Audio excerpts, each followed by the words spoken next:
Let's get back to slides. Before we have the break, we have known that we can use standard deviation, the concept we borrow from statistics, to describe the risk of stock price fluctuations. The risk of stock price fluctuations.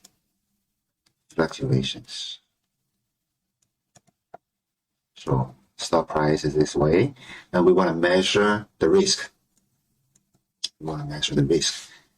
I must say the core word for risk,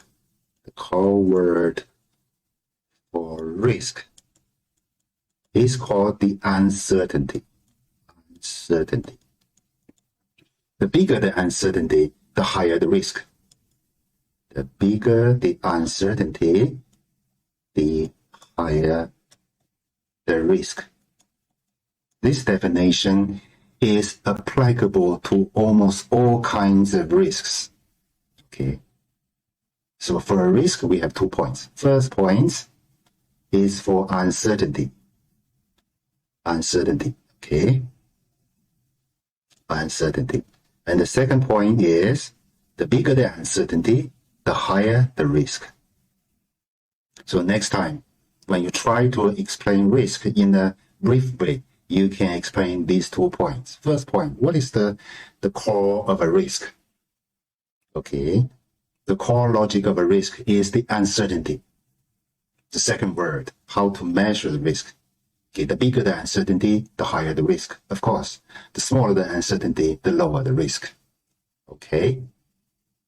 Now let's back to the problem. The problem when we try to use standard deviation to describe the risk of stock price. We have a big problem here. The problem is stock price, they are in different order of magnitude.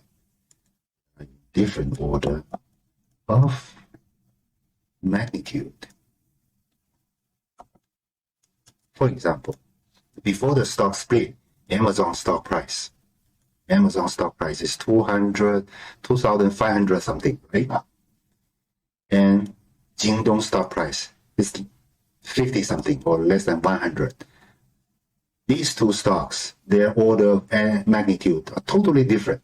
This is 4 digits. This is only 2 digits. If we compare their risk of stock prices, the standard deviation will be seriously impacted by the different order of magnitude of these two stock prices. That will make the results not comparable to each other. Okay, that means in security analysis, uncomparable measurements means nothing, meaningless, because we want to use to compare with each other, and then we want to find out the one with higher return and less risk, right? If a measurement is not comparable, it's useless in security investment. So our job is to reform, to modify the measurement in order it could be comparable. Now let's modify the standard deviation of stock price. Our purpose is to make it comparable. Then we need to borrow another idea from statistics, which is we can do a standardization of the samples or of the observations. So how can we do a standardization to a sample? Okay. For example, standardized. A standardized standardization is we can use a standardization and then divide it by what? By the average stock price of a stock in this period. In this way, we can make two stocks order of magnitude to the same order of magnitude. once the new measurement gets to the same order of magnitude, they will become comparable to each other, right? Comparable to each other. That is critically important to a measurement in security investment. We want a comparable measurements. Okay. So in our case, we will all use this one to do price risk comparisons. Price risk comparisons.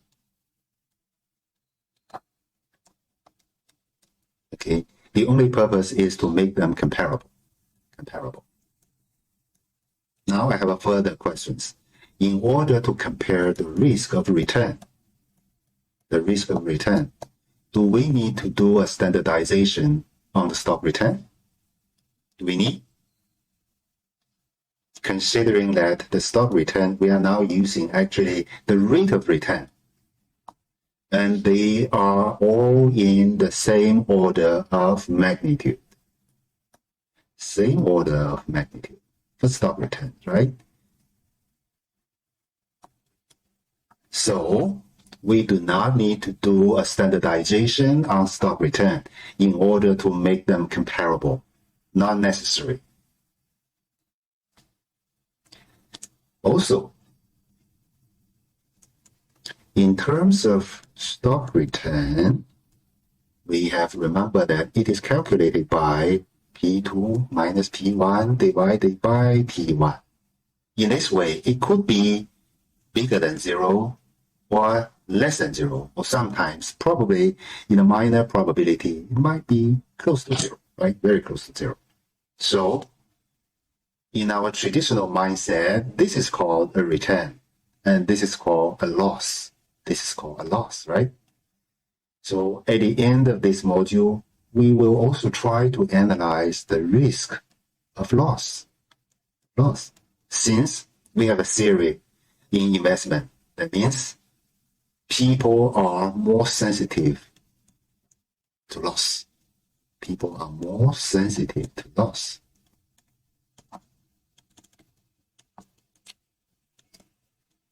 Instead of earnings. Okay, I'll explain later in more detail. Now let's get back to slides.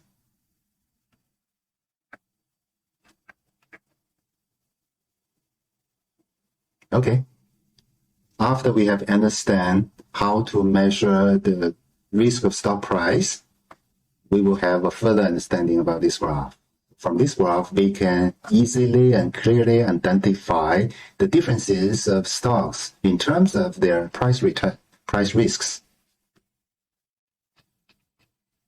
This is the Python scripts in order to compare the differences of stock price risks between two stocks.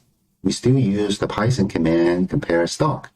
And this time we compare Jingdong versus Alibaba. And we use the measurement called annual price volatility. From the word annual, we know it's a periodic measure. It's a periodic measure. And then we know that it's about stock price. And the word volatility is roughly equals to risk in security investment. And this is the period. Okay. Let's replay this case studies, and then we will make some of expansion to the date today. Yeah, let's replay the case.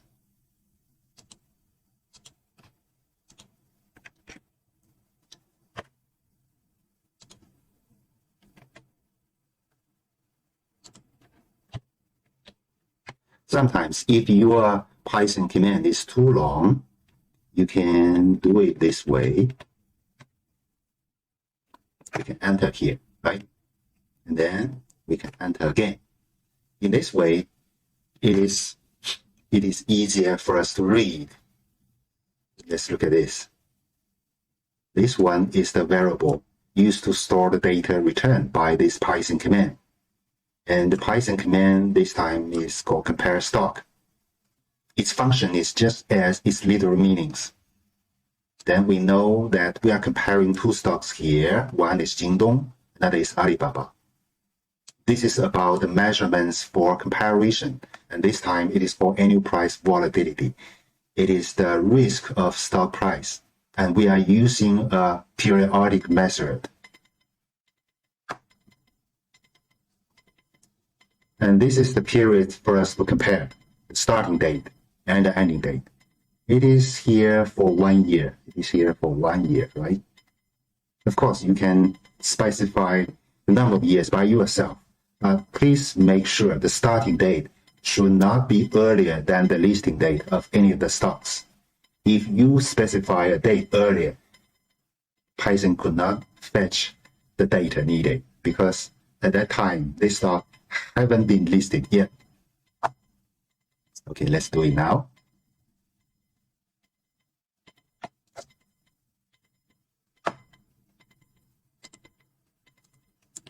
Shift Enter. Well, it's a replay of the case we have just seen. We expect exactly the same pictures.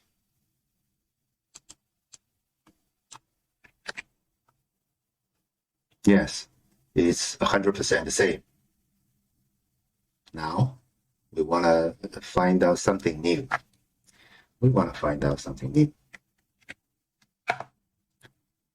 Until this time, we want to start from 2022 until today. Okay. It's okay. Although it is July the 12th, we specified July the 31st, but after July the 12th, Python could not fetch any data. But Python would not give up error message. Okay, let me try to find out someone and explain.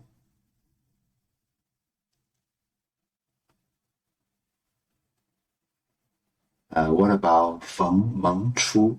Mengchu, are you there? Or are you willing to say a few words on this picture? Yes, Professor. Okay. Well, from the graph, we can see that the annual price volatility for Alibaba is higher than Jingdong. And I think the general trend for Alibaba is going upward. Jingdong first. Let me repeat. In terms of stock price risk, which one is higher? Alibaba is higher than Jingdong. Yes, this is Alibaba. And this is Jingdong, right? Yes. And additional points? I think both Alibaba and Jingdong is going upward. Going upward. Are you sure about that? Let me see. So let's look at Alibaba first.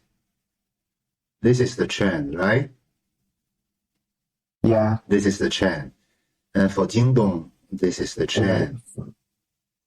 So are you sure to say both are upward? I think, precisely speaking, for Jingdong, it goes downward from January to March, and it came to the turning point. Mid-March, right? Yeah. Mid-March, going upward, trend to upward. And for Alibaba, yeah, we have another turning point. Before this turning point, June this year, Yes. it's upward, right? Yeah. And after the turning point, it's downward. Downward. So from this meaning, we cannot say their trends are similar to each other. Actually, their trends are not similar to each other, right? Yeah. They're different.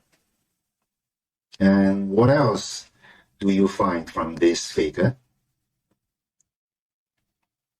Well, I think because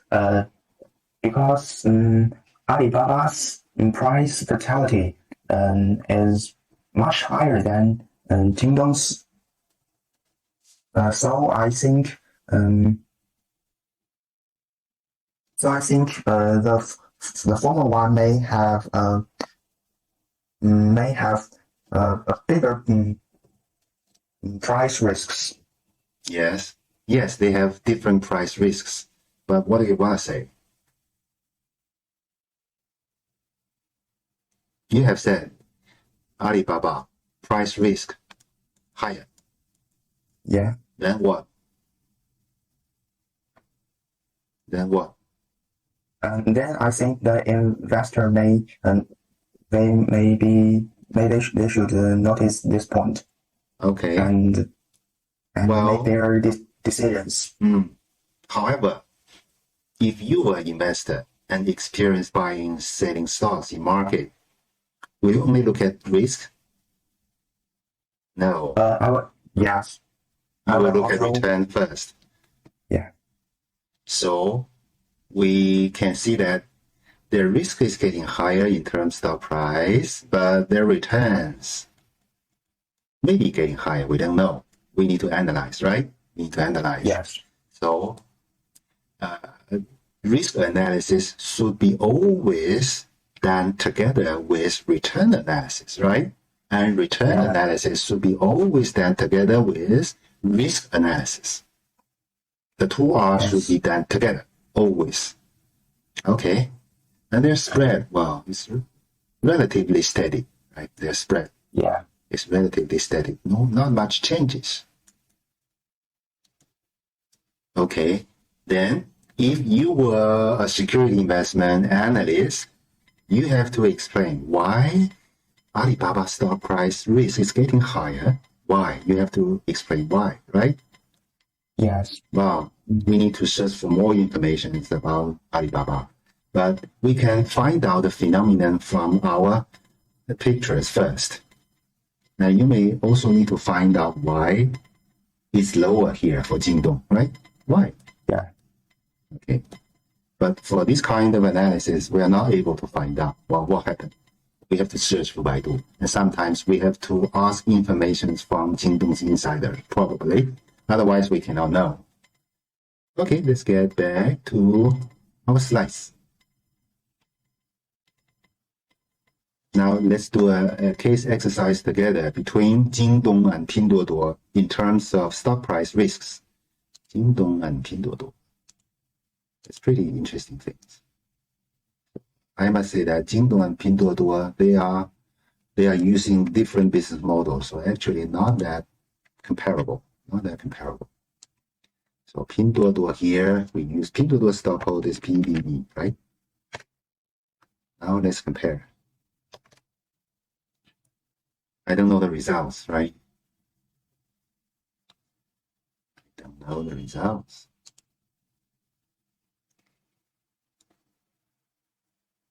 Okay, that's pretty interesting, right? That's pretty interesting. And this is Jingdong. This is Pinduoduo. And these curves above their stock price volatility. In other words, it's stock price risk.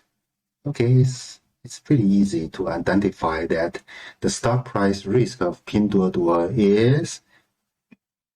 is continuously higher than that of Jingdong. So this is our conclusion. Now, this conclusion is loud and clear. First, we have the points higher. Second, continuously higher. Okay, this is a very, very clear conclusions. Okay, next, let's move to the analysis on stock return risk. Stock return risk. And the question in this topic is how to quickly describe the risk of stock return volatility. Volatility here means risk. And how to find out the difference of two stocks in terms of their return risks. This time we use Apple versus Microsoft. Apple versus Microsoft. And thanks to Microsoft again, and in this course, I'm using a Microsoft products to demonstrate the contents of the course to you. So this product is called Microsoft Edge. Microsoft Edge. To show you the slides. However, the slides is made by Microsoft PowerPoint. And I show you the slides to you using Microsoft Edge. This is a very simple product, but with very powerful functions. Okay, let's look at the figure. This figure reflects or compares the risk of stock return between Apple and Microsoft. Okay. These are the dates, and these are the annual return volatility. So from the word annual, we know we are using a periodic measure. And then return, yes, we are analyzing stock return. Of course, we can analyze bond return as well. Volatility, risk. And the blue solid line is Apple. And the orange dot line is Microsoft. Well, this picture is loud and clear. It's pretty easy for us to identify the differences of these two stocks in terms of their stock return risks. So for point 1, Apple, higher.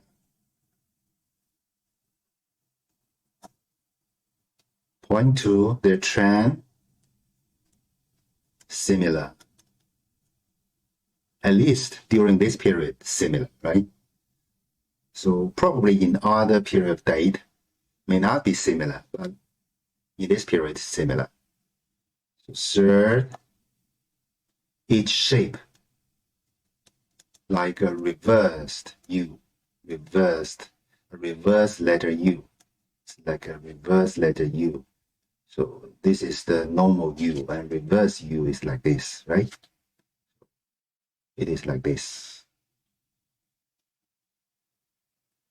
Yeah, it's like this. And for Microsoft, it's like this as well. So this shape is called a reverse U, a reverse letter U. And their spread, not much changes. Probably the spread here is smaller, and here is bigger, and it gets smaller again. So these are the points we can read from this figure.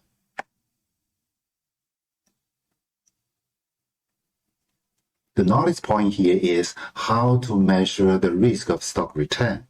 How to measure that. We can use similar idea here. The question is how to measure or describe the risk of stock return. For investors, this question is more meaningful. It's much more meaningful than the risk of stock prices because the objective of investment is to get return. And the risk of return may be the questions that investors are more interested in. We still borrow the standard deviation concept from statistics.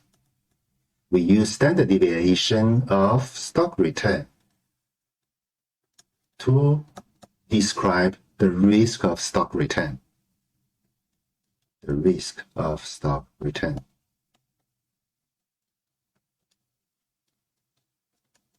And the way of our criteria is the bigger the standard deviation of stock return, the higher the risk. And vice versa. Let's back to the slides. This is the Python script. We are using the similar command, variable, Python command, 2 stocks, 1 measurements. So this time it is annual return volatility. Well, it's easier. Annual means we are using a periodic method. Here is the return. We focus on return. Volatility means risk. Okay, this is the period. This is the period. Now let's replay. Let's replay the case.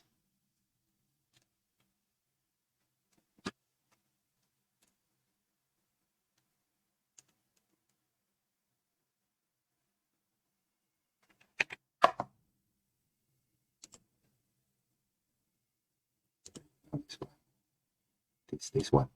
Replay the case.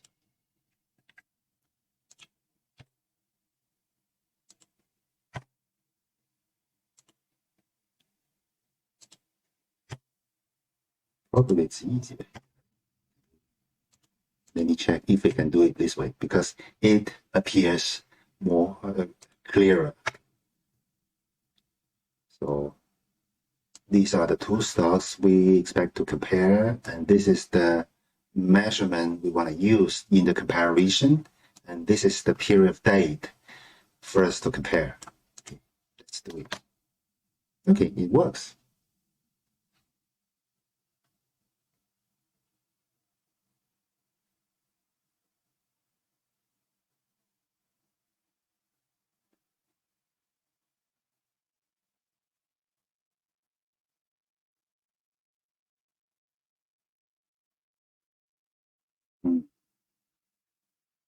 Okay, that's the same with the picture in the slides. Not exactly the same one.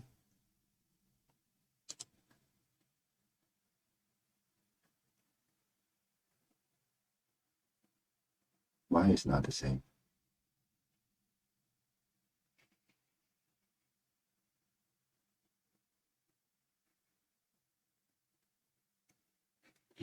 Well, let me explain why it's not the same.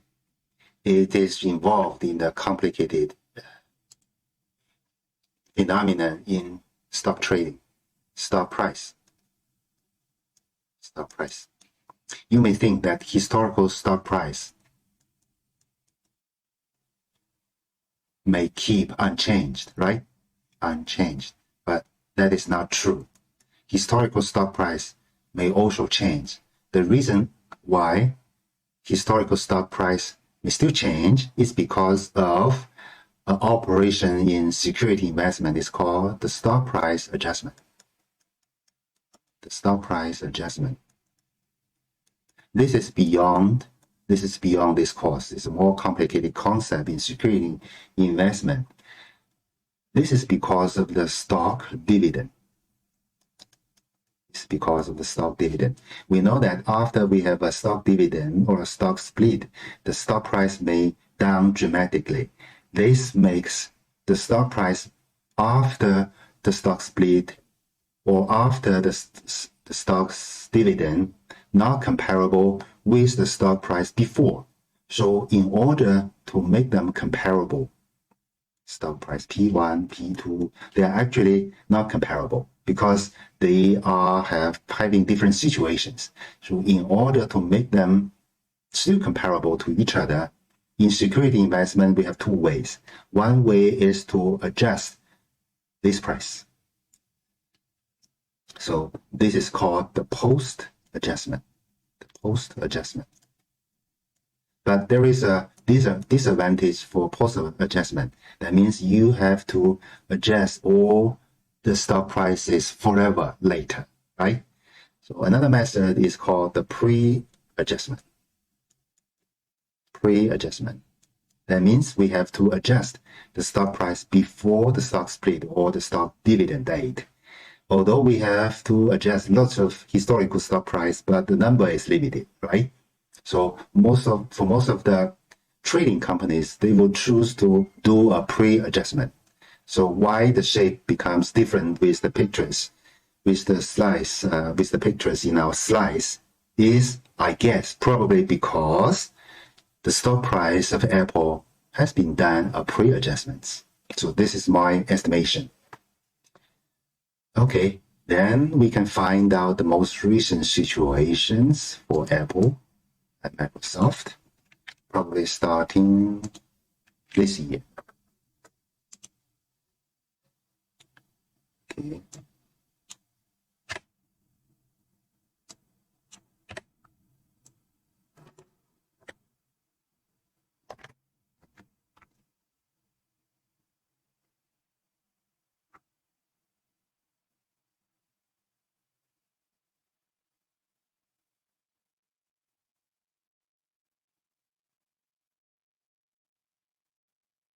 Okay. Now we have a new interesting phenomenon. This is for Apple, and this is for Microsoft. This time we use the period starting from January this year until today, and we are comparing the risk of their stock returns. And we find out that first point, Apple's risk of stock return is higher. It's higher. And then we find that after probably it's mid-April. After mid-April, the return risk of Apple is getting lower, while that of Microsoft is getting higher. They are closer to each other. That means their spread are getting smaller. I believe something happens in Apple as well, and something happens in Microsoft as well. Okay, we need to find out the interesting stories behind the curve. Yeah. Let's get back to slides. So we have explained how to measure the stock returns. This is our exercise. We want to compare Bank of China, Hong Kong, and compare to HSBC, Hong Kong Shanghai Banking Corporations. And we compare the stocks listed in Hong Kong Stock Exchange. So we have seen the suffix HK. Okay, you can do the exercise case yourself after the session. And we still have a topic today. We want to discuss investment loss. So how do we measure investment loss? We have three questions here. Question one, security investment is a risky activity and subject to suffer from loss. So it's called investment loss. So actually investment loss, we know that it's actually a negative return, right? It's a negative return. Now how to quickly describe the risk of investment loss? And the third question is how to find out the difference of two stocks in terms of their investment loss.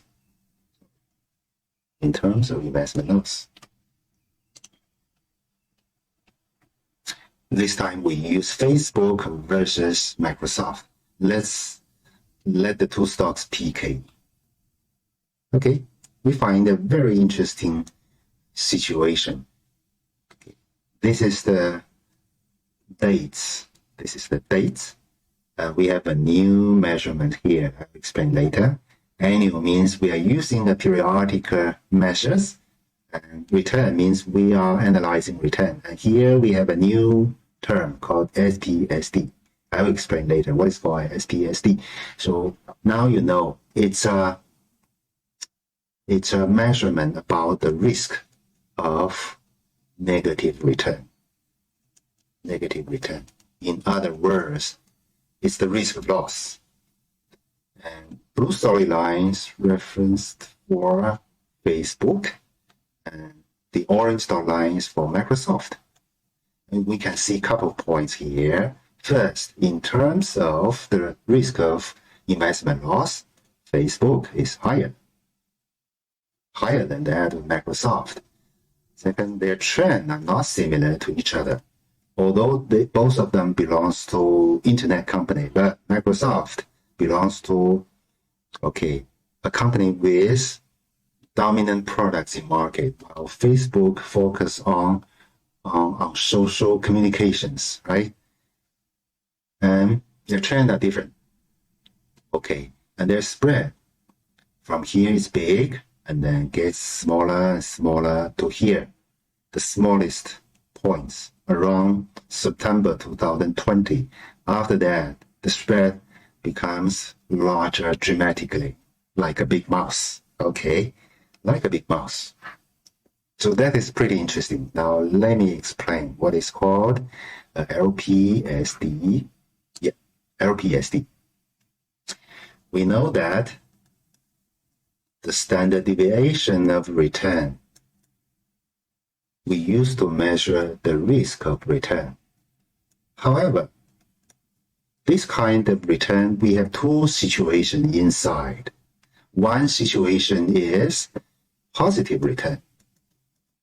Positive return. Another is negative return. If we simply use standard deviation to do a calculation on return, we are actually measuring the possibilities of the two situations, right? Including the possibility or the risk, two kinds of risk. First kind of risk that we have more return, if we call this risk. Then another risk, we have negative return, means we have a loss. So if we use a standard deviation calculated on stock return, the results actually include these two situations together. It's a comprehensive indicator. It's a comprehensive indicator. Or it's a blended indicator. Although we call it a risk, but it actually includes two situations. What if we only interested in this situation, the risk of negative return? Then we can use a new indicator called LPSD. So LPSD is called the lower partial of standard deviation. We focus only on calculating the standard deviation of those observations that are negative. I repeat, LPSD is called lower partial of standard deviation that focus on calculating those standard deviations of observations that are negative. That means it focuses on calculating the risk of negative return or loss. So based on the theory that people are more sensitive to loss, now you understand LPSD is more meaningful if the investors are more sensitive to loss, right? In this way, we call it the risk of investment loss. Okay, we will talk more on the risk of investment loss next session. It's time for this session. Okay, thank you very much for your participations. See you next time.